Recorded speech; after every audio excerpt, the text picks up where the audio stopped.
Ahora daremos inicio a la clase de reforzamiento del lenguaje del nivel de segundo medio. Primero, hablaremos del género narrativo.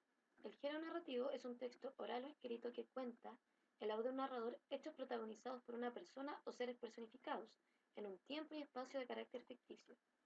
La literatura es una creación artística y no una imitación o copia de la realidad.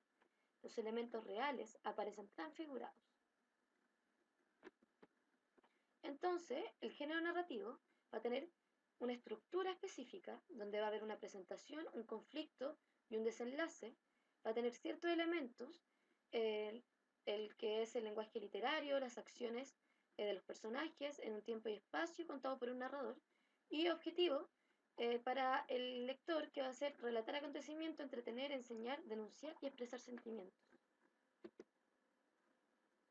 El género narrativo, como dijimos, está situado en una acción específica realizada por los personajes, que estos van a estar moviéndose en un espacio y un tiempo. Nosotros nos centraremos en este momento en los narradores. Diferenciamos dos tipos de narrador: el narrador de grado de conocimiento y el narrador de grado de participación en la historia. Es así como en el grado de conocimiento encontraremos a tres: omnisciente, objetivo y de conocimiento relativo, mientras que en grado de participación en la historia vamos a hallar el protagonista y el testigo. El narrador tiene la función de comunicar, se va a centrar en la descripción de los personajes, el paisaje, los objetos, etc.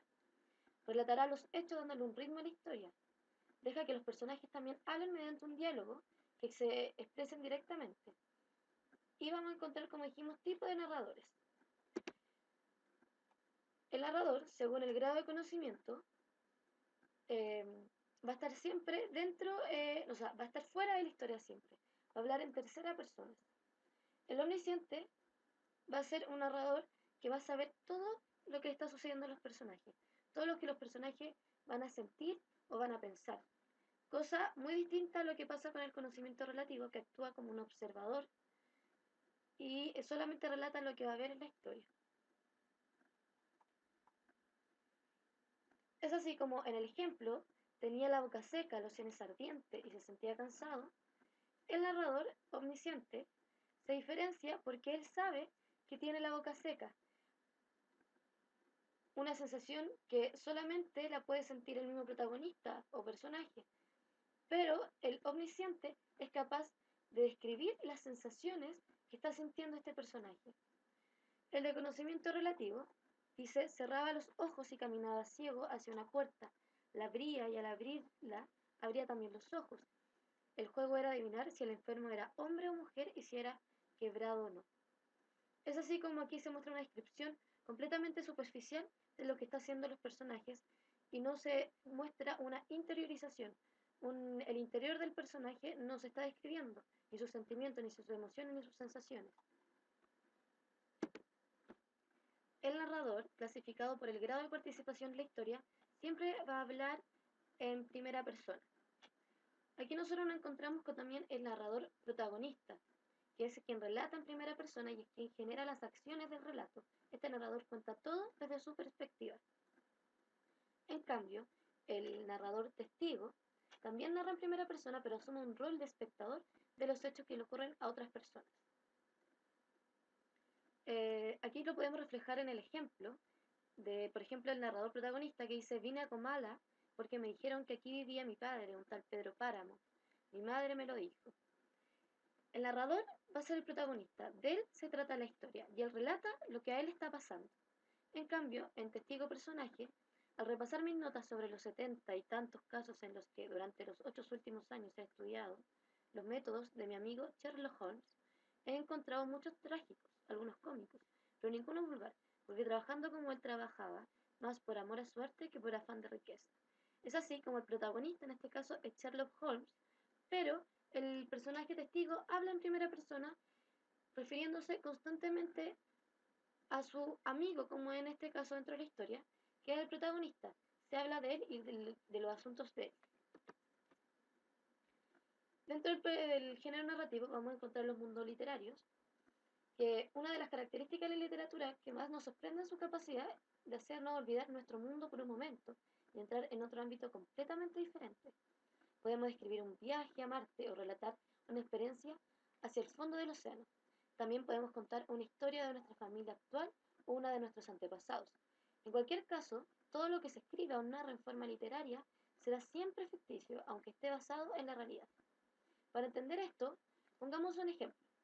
La novela A Sangre Fría de Truman Capote es un relato ficticio que está basado en hechos absolutamente reales en los cuales no participó el autor.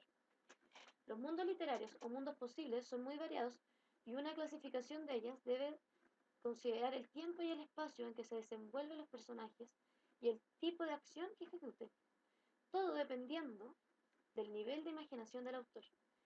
Entonces, según el tipo de realidad que representan estos elementos, podemos encontrar los siguientes mundos literarios: el mundo cotidiano, el mundo onírico y el mundo mítico, según el mundo representado. El mundo cotidiano se dan aquellos relatos que se apegan a la realidad representada, presente o pasada, es decir, la representación mortal, normal, de cualquier persona en un tiempo y lugar determinado.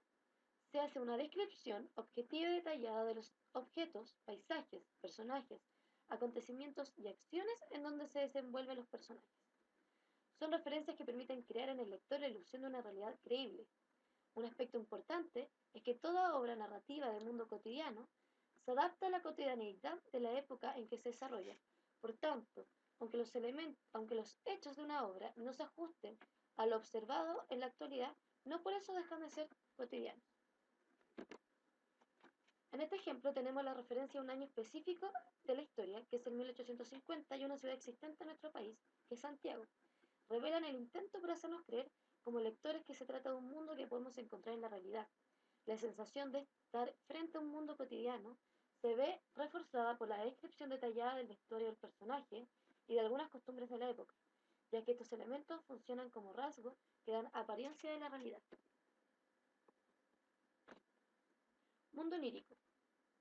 En este tipo de relatos se muestra el interior del hombre, sus problemas existenciales, la soledad, la angustia, la incomunicación, con el fin de entender mejor la verdad de su existencia, la realidad y la irrealidad.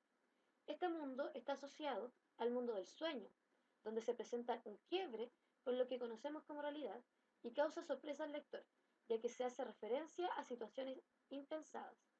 Por lo general, se crea un mundo confuso que genera una sensación de extrañeza en el lector, ya que hay una ruptura de la lógica, del tiempo y del espacio, y aunque requiere de lo real para manifestarse, siempre es solo fantasía. La literatura de terror, gótica y de misterio responden al tipo fantástico, no onírico. En el ejemplo, todo parece en orden en esta historia. No obstante, cuando el conejo habla frente a Alicia, vemos que la lógica de lo que estamos acostumbrados a percibir como habitual se quiebra violenta. Que un conejo nos hable puede sucedernos en un sueño, pero no en nuestra realidad cotidiana. Es por eso que hablamos de un mundo onírico. Mundo mítico. Los mitos son relatos anónimos que nos remiten a un pasado remoto o al origen del mundo. Se caracterizan por la presencia de dioses, semidioses, héroes, acontecimientos y personajes sobrenaturales. Surgieron como respuesta del ser humano para poder explicar hechos y fenómenos que en aquel entonces no tenían una explicación objetiva. No es un quiebre de la realidad, sino que es un mundo diferente, aislado, que posee leyes propias, válidas y específicas solo para este tipo. A este tipo de mundo corresponden todas aquellas obras que representan relatos de los cuales se deduce el origen o de una cultura o de un fenómeno de la naturaleza. Dicho origen aparece ligado a la presencia de fuerzas sobrenaturales, ancladas en un imaginario religioso específico. Por tanto, son relatos que de alguna manera fundan o se asocian a un determinado conjunto de creencias.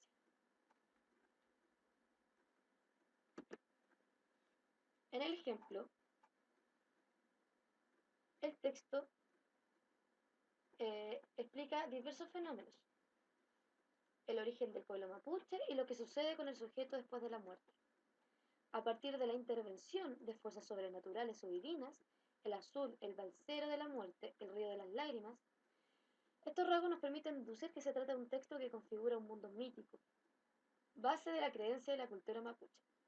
La lógica propia de este mundo se relaciona con la convivencia entre dioses y hombres, la presencia de fuerzas sobrenaturales, la magia, etc. Efectos perseguidos con su representación. Aquí vamos a encontrar otro tipo de mundo y tener una visión más globalizada de la existencia. Primeramente, el mundo realista. Este se caracteriza porque se ajusta a la realidad de los acontecimientos. Su objetivo es reflejar objetivamente los rasgos característicos de su época, los lugares, los tipos humanos, las causas y los efectos de un determinado hecho. Para alcanzar el grado de objetividad, el lector se basa en el método de la observación directa de la realidad que vemos a continuación. Mientras más minuciosa Se trata de un fragmento de la novela de Baldomero Lillo, Subterra. Se trata de distintas historias de distintos mineros ambientados en las minas de carbón del Golfo de Arauco. Cumple con la característica fundamental del mundo realista en retratar cierta época de la historia. En este caso, la historia de Chile. Una diferencia fundamental que tenemos que ver entre el mundo cotidiano y el mundo realista es que el mundo cotidiano está representado en los conflictos humanos, pero sin desatender la fiel representación de la realidad. En cambio, el mundo realista se centra en la representación de la época, detalles, ambiente, vestimenta, etc. Tenemos que saber diferenciar ambos. Fantástico. Se caracteriza por comenzar en un mundo realista, cotidiano, el cual se rompe debido a una fuerza sobrenatural inexplicable, en principio por la lógica de nuestro mundo. Este acontecimiento sobrenatural se puede explicar en el transcurso del relato a través de dos formas, natural y sobrenatural.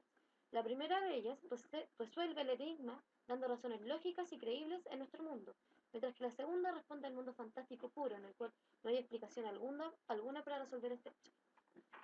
De este mundo fantástico se desprenden otros submundos que darán origen a otros géneros, como la ciencia ficción y el terror. El ejemplo, a continuación, se trata del libro de Kafka, La Metamorfosis. En él el protagonista se despierta un día y se ve convertido en un bicho. Aquí hay una sorpresa por parte del protagonista, quien no puede creer en lo que se ha convertido y se sorprende. Y todo el resto de los personajes también se sorprende. O sea, este hecho sobrenatural no se ve como algo normal. Ciencia ficción. Este mundo aspira a ser tomado como verosímil y abarca a lo científico, ya que es un augurio o un anticipo a lo que la sociedad podría llegar a ser más adelante, un mundo avanzado en tecnología o en vía de destrucción. Temas propios de esta literatura son los descubrimientos y uso de objetos de última generación, viajes fuera del planeta, extraterrestres, historias de robots o personas con microchip en sus cuerpos, entre otros. Generalmente esta idea de futuro se ve de manera negativa. Aquí podemos ver en el ejemplo cómo se representan ciertos elementos realistas como la ciudad de Londres, pero todo pensado o proyectado en un futuro. Ante la consternación general, el Parlamento ha hecho declaraciones en el sentido de que el absorsor se halla en etapa experimental. Consiste en una cápsula de hidrógeno en la cual se efectúa un vacío atómico. Aquí se trata de la creación de un objeto tecnológico. Maravilloso. Dentro de lo maravilloso se hallan los cuentos de hadas, las leyendas provenientes de la tradición oral de un pueblo y la fantasía de héroes, que mezcla magia y personajes comunes y corrientes, que poseen cualidades sobrenaturales. En las narraciones se presentan a los seres humanos y su entorno inmersos en un mundo de fantasía y misterio en el cual la realidad y maravilla se funden como si fueran una sola y misma cosa. No existe el sentimiento de extrañeza. Todo lo narrado es posible, aun cuando las leyes de causa y efecto se transgredan. El mundo del inconsciente, el sueño y la alucinación se configuran como espacios propicios para proyectar una singular visión del mundo. En este mundo no hay sorpresa, ya que se asume como normal que los personajes vuelen, hagan conjuros, se transformen en otros seres o se haga un paralelo entre la vida y la muerte. En este caso tenemos el ejemplo de El regreso del Señor del Anillo, en donde toda la historia se envuelve en un mundo bastante maravilloso, con enanos, con dioses y con muchas fuerzas sobrenaturales, por ejemplo la fuerza del anillo, y nada produce extrañeza. El mundo utópico. Son las obras literarias que hacen referencia a un lugar inexistente, perfecto, un sitio imaginario y realista, ideal y perfecto, pero que puede ser posible. Se plantea un mundo mucho mejor al que conocemos como real. Generalmente propone modelos sociales, nacionales, culturales. Aquí podemos ver en el extracto de un mundo feliz cómo sería, por ejemplo, el servicio de salud ideal. Era una vasta sala pintada de amarillo y brillantemente iluminada por el sol, que contenía una veintena de camas, todas ellas ocupadas. Linda agonizaba en una buena compañía, y con todos los adelantos modernos. Real, aquí también se menciona que tiene televisor, es aquel mundo en el que se presenta una realidad objetiva, detallada, que los moribundos ocupaban este mundo maravilloso, es expresión de la realidad americana. Se caracteriza porque el ser humano y su entorno están inmersos en un mundo en el cual se mezclan y entrelazan las fantasías, el misterio, la cotidianeidad, lo mítico en una realidad única. Además, no existe el sentimiento de la extrañeza. Todo lo narrado es posible, y aun cuando las leyes lógicas son transgredidas. Esta visión de mundo incluye el inconsciente, el sueño y la alucinación, configurados como espacios originales. El mundo real y maravilloso de Macondo, por ejemplo. El milagro y lo racional coexisten.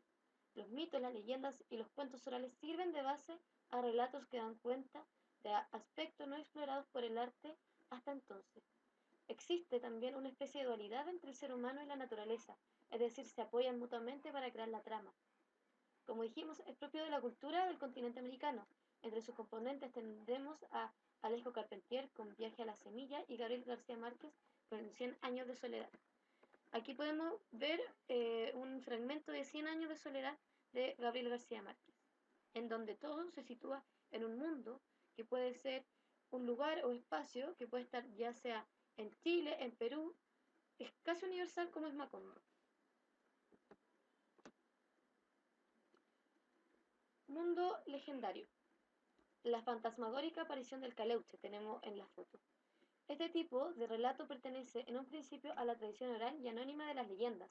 En algunos casos se basan en hechos históricos, en otros es originado de las explicaciones del saber popular sobre fenómenos en que se advierten rasgos fantásticos o maravillosos, por lo general de raíz popular y folclórica. Cabe mencionar que el protagonista puede ser un personaje originado en poemas épicos. Aquí tenemos, por ejemplo, un fragmento de la leyenda del Queleuche, el cual se trata de este barco que aparece y se lleva a ciertos marinos, y bueno, toda una explicación inventada por estos sujetos para poder explicarle de alguna forma a sus mujeres por qué no llegaban en las noches. Entonces, a través de un suceso que no se puede explicar, inventan este como argumento, que sería la leyenda del Queleuche. Así el género narrativo tiene un propósito de relatar acontecimientos en que participan personajes. El emisor sería nuestro narrador y predomina principalmente la función del lenguaje representativa. La forma de escritura va a ser en prosa. Género lírico. La poesía pertenece al género lírico porque este género se refiere al mundo de los sentimientos y emociones, es decir, a la influencia y repercusión de la realidad en el espíritu del hombre, en el mundo interior del escritor, la cual provoca en él un estado anímico de emoción única. Al género lírico pertenecen todas las obras escritas en verso o en prosa en las que se expresan sentimientos y emociones íntimas, individuales, personales. De acuerdo a esto, las obras líricas, entre ellas la poesía, tienen un carácter subjetivo porque muestran sentimientos y emociones personales. Tenemos un hablante lírico, que va a ser el ser ficticio, creado por el poeta para poder transmitirnos su emoción. El ser ficticio no es el mismo que el poeta, y esto se puede ver en los ejemplos, en donde el verso refleja claramente un mensaje que una madre le da a su hija. El poeta no necesariamente es madre, no necesariamente es mujer. Entonces, por eso se crea este ser ficticio, que expresa y desborda todas sus emociones y sentimientos a través de la escritura. Enunciativa. El hablante expresa la poesía tiene ciertas actitudes que, es decir, está pertenecen al hablante. En el ejemplo tenemos la actitud narrativa, la actitud apelativa, apostrófica, la actitud de la canción o carmínica, tu aliento. Es así como en el ejemplo nos podemos dar cuenta de que solo se cuenta algo y se describe a Margarita, pero no se expresa un sentimiento de amor o algo por el estilo. Ni tampoco se refiere, y al mismo tiempo sí se refiere a un tú. Pero esto se ve mejor en la apostrófica o apelativa, en donde el hablante se dirige directamente a alguien o algo para manifestar su sentir, retarlo, interrogarlo, etc. Por ejemplo, aquí tenemos me gusta cuando callas porque estás como ausente. Me gustas cuando callas. Ahí se ve claramente que el hablante lírico se está refiriendo a un tú y no está hablando solo a un objeto o de una realidad, sino está hablándole a una persona. Y en Carmínica de la canción se define como cuando el hablante lírico expresa sentimientos mostrando su mundo interior. Aquí el hablante desborda todos sus sentimientos, cuando dice la tierra es dulce, cual un humano labio, como era dulce cuando te tenía. Aquí está hablando en primera persona y está hablando de los sentimientos cuando te tenía. Hay un yo en la actitud carmínica de la canción. Figuras literarias. Tenemos la comparación, que se explica una cosa señalando expresamente su semejanza con otra. Siempre hay un nexo más que o menos que, o el cómo y el cuál. El cómo es el más común que se utiliza. Cuando dice más tonto que una puerta, o más hermosa que una rosa, como una rosa, o eres tan alto como la araucaria, por ejemplo. Se ponen dos cosas o dos realidades que tengan cierta semejanza, que compartan algo. Personificación es cuando se le da cualidades humanas a objetos. Cuando dicen los ríos reían, se le está dando la cualidad de reír a un río, que sabemos que es algo inerte. La metáfora es una comparación sin el uso del cómo, o también se puede definir como la forma de describir algo o de tratar de explicar algo, pero sin diciéndolo explícitamente. Por ejemplo, cabellos de oro. Uno utiliza este lenguaje, estas palabras, que no están diciendo explícitamente pelo rubio. Es como una forma distinta de decir algo. Hipérbole es una exageración con la que el hablante lírico quiere destacar una característica de algo. Cuando se dice, me muero de hambre, ahí se exagera porque nadie se muere de hambre. Y porque la persona no se está muriendo en verdad, solo tiene mucha hambre, pero en vez de decir tengo mucha hambre, dice me muero, exagero la realidad. Y antítesis es juntar una oración, conceptos o palabras contrarias, oposición de palabras o pensamiento. Por ejemplo, el antítesis se puede entender claramente con un ejemplo. Cuando dice el pecado mata al hombre, la gracia lo vivifica. Tenemos la contraposición entre vivificar y matar, o bulliciosa soledad. La soledad se trata de un silencio, pero cuando le estoy agregando la cualidad de bulliciosa, estoy haciendo que hayan una oposición de pensamientos y palabras. La anáfora. La anáfora consiste en repetir una palabra conjunto de palabras al comienzo de una frase o verso. Con ello muchas veces se consigue dar énfasis a la frase. En este caso, por ejemplo, en los dos ejemplos que tenemos se repite la palabra temprano, temprano, temprano, y en el segundo es no perdona, no perdono, no perdono. Entonces es así como se repite la primera parte de cada verso, dándole más énfasis. Género dramático. Este género está destinado a ser representado públicamente frente a un auditorio. Por lo tanto, este género abarca a todas manifestaciones teatrales, a todo lo escrito para el teatro y a todo lo que es susceptible de representación escénica ante un público. Una característica esencial es la acción. Lo que sucede en la obra no está descrito ni narrado ni comentado directamente por el dramaturgo, sino bien visto por el espectador. La obra está escrita, pero lo principal en ella es lo que ocurre. Debido a esto, existen obras dramáticas sin palabras, o sea, mudas, en las cuales se utilizan gestos y actitudes que expresan el conflicto. La obra de teatro tiene una estructura interna, que más que una estructura interna, se trata de analizar aquellos elementos relevantes formalmente en un texto dramático. Empezando tenemos la introducción, o mejor dicho, la presentación del conflicto, que es el origen para una obra dramática. Si no hay conflicto, no hay drama. El conflicto hace referencia a las fuerzas contrapuestas, que son las fuerzas en pugna, que hacen avanzar el desarrollo argumental de la trama. Aparecerán dos posturas contrarias que habrán que descubrir. Pueden manifestarse explícitamente o hallarse implícitas en otras situaciones, anteriores o posteriores, de la obra. En segundo lugar, tenemos el desarrollo de la acción dramática. La realidad del conflicto avanza hasta llegar a un duelo decisivo de los personajes y sus objeciones, lo que sería el nudo y coincide con el momento de mayor tensión en donde la trama se complica. Esto entrega la dimensión artística a la obra de teatro. Los distintos esfuerzos por superar a las fuerzas opuestas dan lugar a un pensamiento dramático. En estas está el clímax o nudo, como ya dijimos, que es el momento en donde se produce el conflicto de la obra. Regresamos a la introducción o a la presentación del conflicto, que se me olvidó mencionar algo, que en esta hay una exposición o situación del protagonista, se presenta el propósito del protagonista, ahí está la presentación de obstáculo, material, conflicto, y están los choques de las dos fuerzas en pugna. Y en tercer lugar tenemos el desenlace de la acción dramática, que es el momento en que se resuelve el problema planteado en el desarrollo de la obra. Ahí sabemos qué fuerza en pugna es la que triunfa.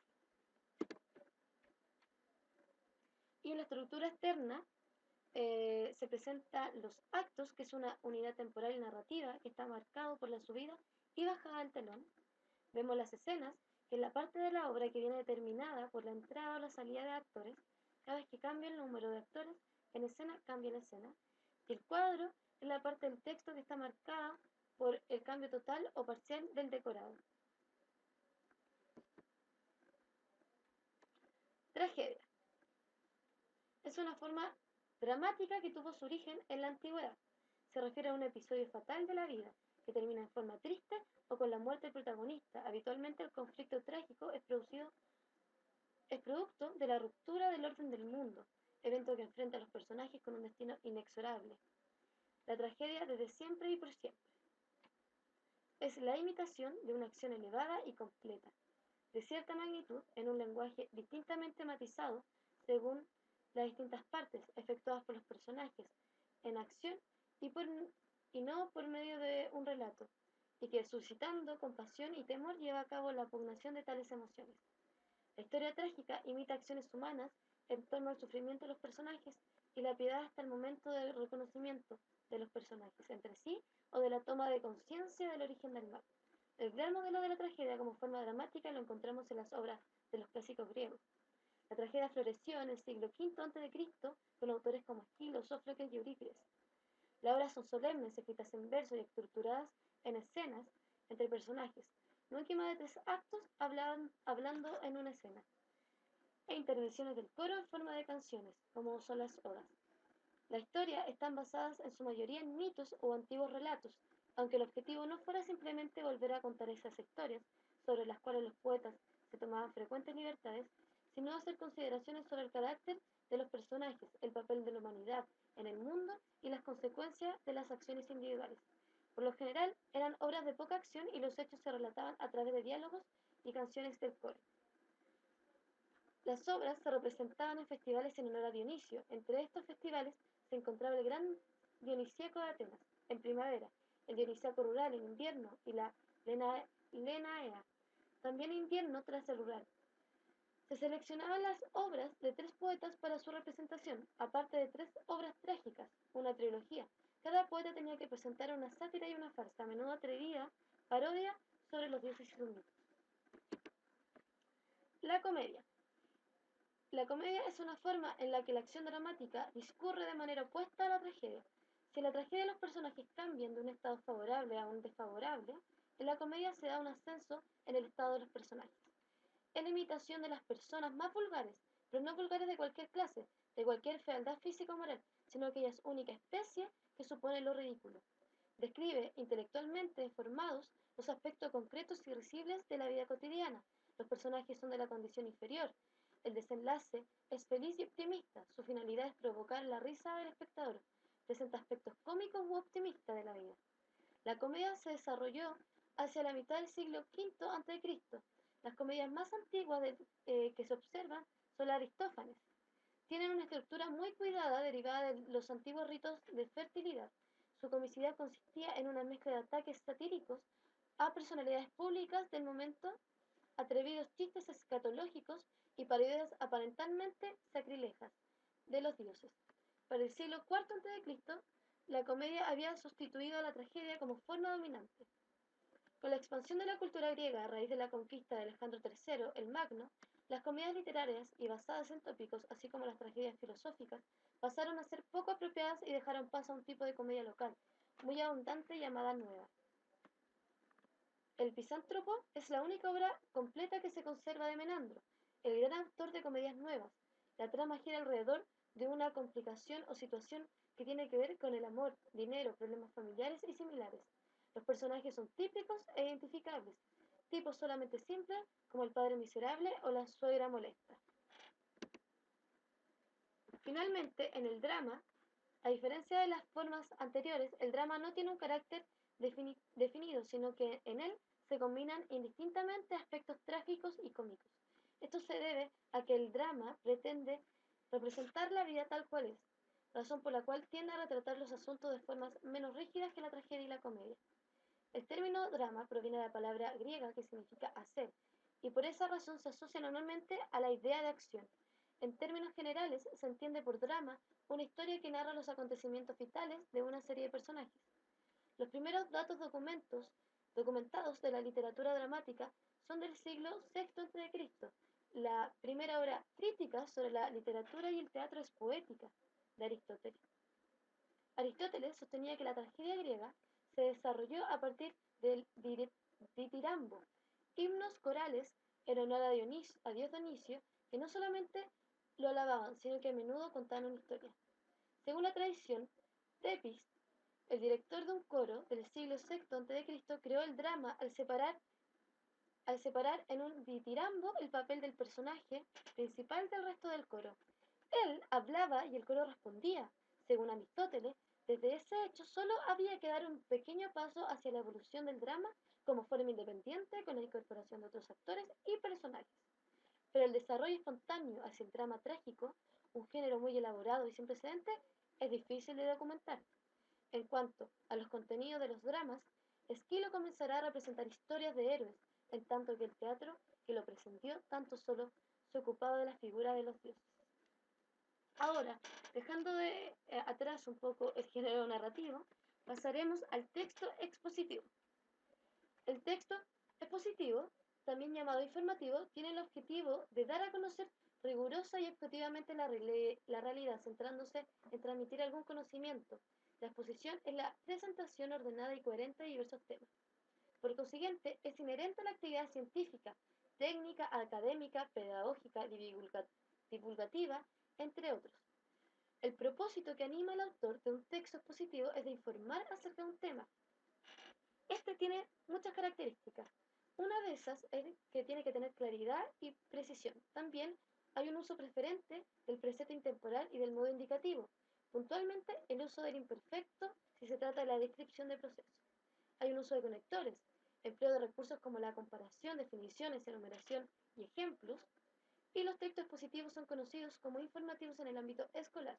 La función primordial es la de transmitir información, pero no se limita simplemente a proporcionar datos, sino que además es sintetizante o inductivo. Expone el comienzo de los datos o ideas particulares para llegar al final o determinación del tema fundamental. El texto expositivo presenta ciertas secuencias textuales. Una de ellas es lo argumentativo, que expresa opiniones o ideas para convencer, aportando razones o argumentos que apoyan y defiendan su postura. En el argumentativo encontramos el género como el artículo de opinión, ensayo, publicidad crítica, cultura de prensa, libros o ensayos, tesis, etc. Su estructura es de la presentación de una tesis, va a haber un cuerpo argumentativo y finalmente una conclusión. El nivel de habla que se utiliza es el culto. El explicativo da información sobre un tema o lo explica para que los receptores adquieran un conocimiento global sobre lo dicho. En ella encontramos géneros como el ensayo, enciclopedias, diccionarios, informes, monografías, libros de texto, o libros y artículos divulgativos. La estructura consta de una introducción, un desarrollo, una conclusión, la presentación del problema y la solución de este.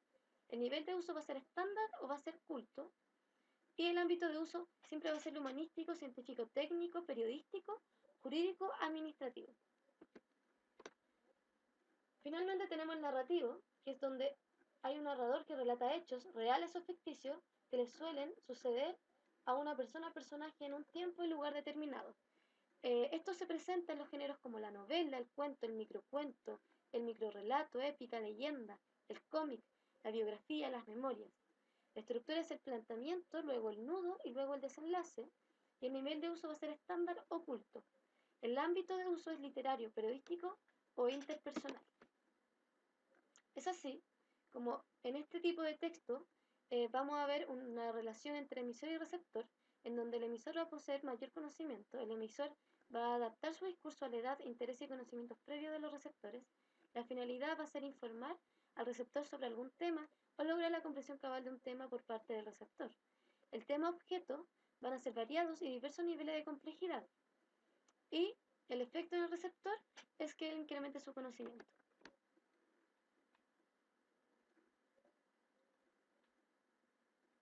Ahora vamos a hablar de las normas de habla.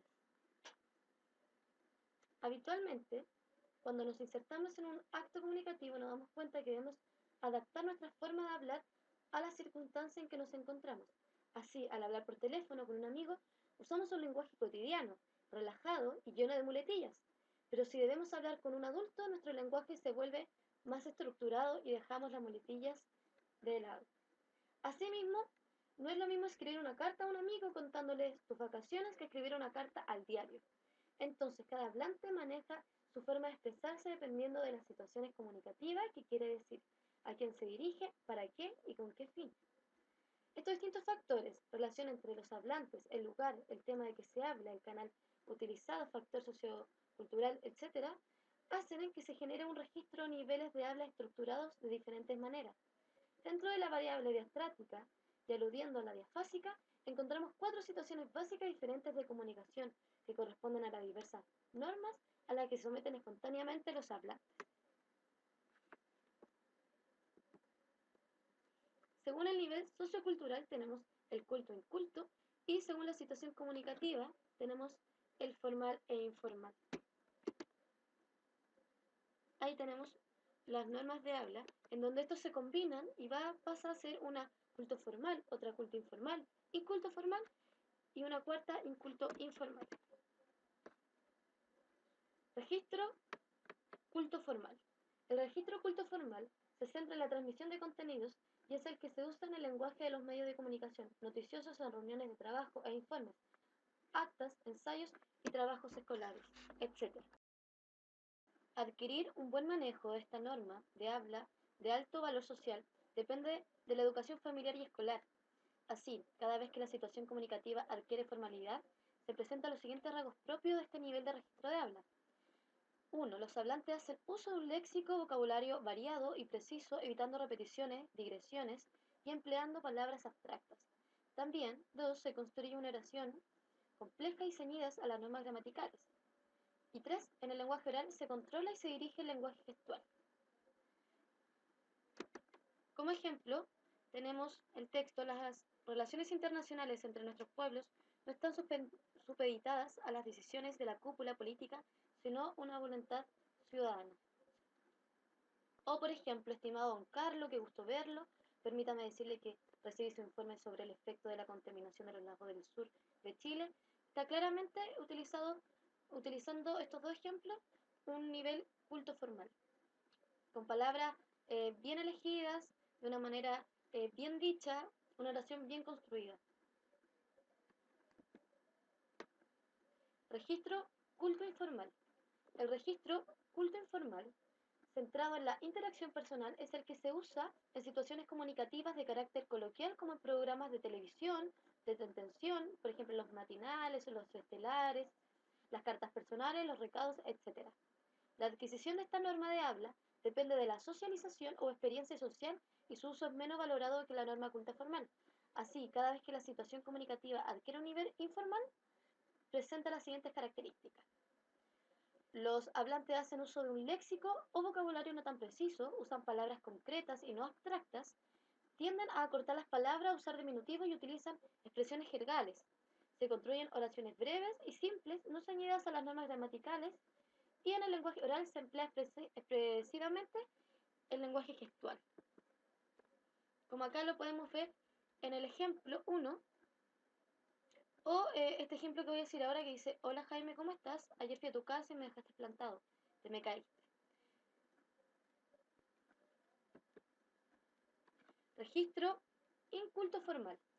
El registro inculto formal, como la norma culta formal, está centrado en la transmisión de contenido y aunque el hablante distingue entre una situación comunicativa formal y una informal, su escaso manejo gramatical y de vocabulario le impide cumplir las reglas sintácticas y gramaticales para una adecuada construcción del discurso. Este registro se caracteriza por ser usado por personas que no han accedido a la norma culta en sus experiencias más cercanas y habituales. Por tanto, no se ciñen las normas gramaticales. El léxico, vocabulario escaso y alteración fonética y morfológica de las palabras. Se usa también palabras concretas y muchas veces jergales y no es valorado socialmente. Ahí está un ejemplo de una lista de palabras que cómo se dicen y cómo, o sea, cómo se deberían decir y cómo se dicen ahora.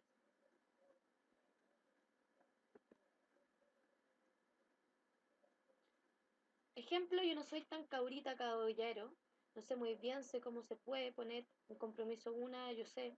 Usted después se va a tomarse una libertad con mi persona, yo sé. O buenos días, don doctor, vine a verlo porque anoche tuve terrible dolor de guata. Registro inculto informal.